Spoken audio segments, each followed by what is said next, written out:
Shalom saudara, puji nama Tuhan. Kita berjumpa kembali hari ini, hari Kamis tanggal 30 Juli 2020. Renungan harian Mesbah Keluarga GBI Kristus Air Hidup dengan tema kita hari ini, pengharapan pasti di dalam Injil.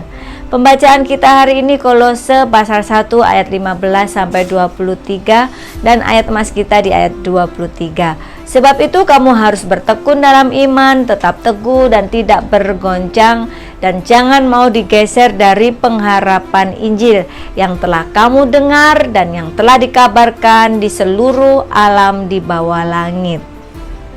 Ironis sekali bila ada orang Kristen yang sudah mengikut Kristus selama bertahun-tahun, lalu meninggalkan imannya dan berpaling kepada ilah lain.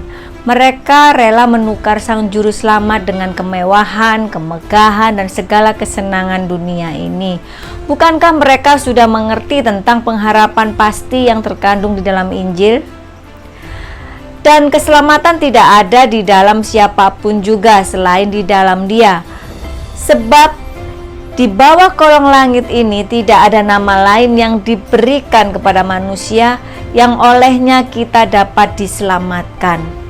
Saudara, setiap orang yang hidup di dalam Kristus berarti memiliki kepastian keselamatan dan kehidupan yang kekal.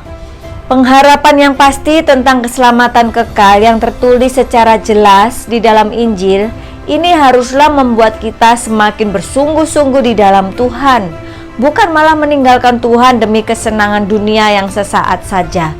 Karena itu tak perlu kita takut dan khawatir tentang hidup ini, yaitu masalah, penderitaan, tantangan, sakit, penyakit, dan cobaan hidup lainnya. Tak seharusnya membuat kita menyerah dan berputus asa, lalu berpaling dari Injil. Sebab aku yakin bahwa penderitaan zaman sekarang ini tidak dapat dibandingkan dengan kemuliaan yang akan dinyatakan kepada kita. Saudara, inilah pengharapan iman di dalam Kristus, yaitu kepastian kehidupan kekal. Karena kepastian hidup kekal itu hanya ada di dalam Kristus, maka Injil harus diberitakan ke seluruh penjuru ujung bumi. Itulah yang membuat Rasul Paulus memiliki roh yang menyala-nyala dalam melayani Tuhan.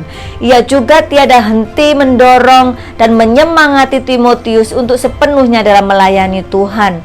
Janganlah malu karena aku, seorang hukuman karena dia, melainkan ikutlah menderita bagi Injilnya.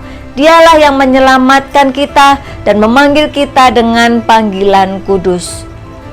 Juga kepada Titus, beritakanlah semuanya itu, nasihatilah dan yakinkanlah orang dengan segala kewibawaanmu. Janganlah ada orang yang menganggap engkau rendah. Mari saudara, kita selalu ingat, adalah kerugian besar orang meninggalkan Kristus dan berbalik dari Injil. Tuhan Yesus memberkati.